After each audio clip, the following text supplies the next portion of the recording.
হুম।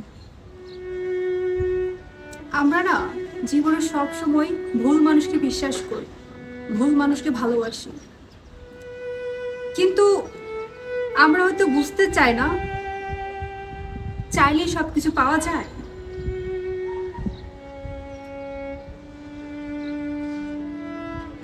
কিছু কিছু সময় আমরা মনে করি যে আমি না তাকে পছন্দ করি, তাকে ভালোবাসি, হয়তো তাকে আমি পেয়ে যাব, কিন্তু না,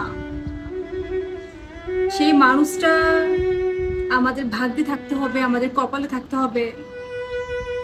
আর সেই মানুষটাকে আমরা ভালোবাসি তা ঠিক আছে, কিন্তু আমাদের জানতে হবে সেই মানুষটাকে আমাদেরকে ভালোবাসে। একতরফা ভালোবাসা কখনই টিকে থাকে না। ভালোবাসতে হলে দুজনকে ভালোবাসতে হবে। আর একটা সম্পর্ক টিকে রাখার জন্য না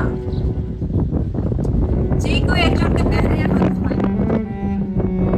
যদি আমরা একটা সম্পর্কের মধ্যে দুজনে রেগে যাই, কখনোই ওই সম্পর্ক টিকে থাকবে না।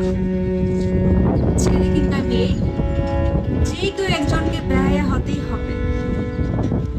আর আমার কাছে আমি সবসময় মনে করি একটা সম্পর্ক তৈরি করতে অনেকটা দিন, অনেকটা মাস, অনেকটা বছর লেগে যায়।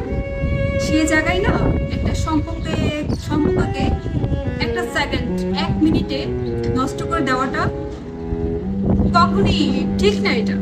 তো আমি সবসময় আমার দিক থেকে মনে করি একটা সম্পর্ক টিকিয়ে রাখার জন্য আমার যতটুকু চেষ্টা করা দরকার, আর আমি যতটুকু পারবো আমার সামর্থ্য অনুযায়ী আমি ততটুকু ট্রাই করে যাব। তারপর আমি চাইবো ওই সম্পর্কটা যাতে টিকে থাকে, নষ্ট না হয়। কারণ একটা সম্পর্ক তৈরি করতে না অনেক সময় লাগে। সেই সম্পর্কটা 1 মিনিটে আমরা নষ্ট করে দিব, সেটা কিভাবে সম্ভব? যাকে ভালোবাসি তাকে নিয়ে সারাটা জীবন বাঁচতে চাই, যদি উপর আল্লাহ চান, ইনশাল্লাহ।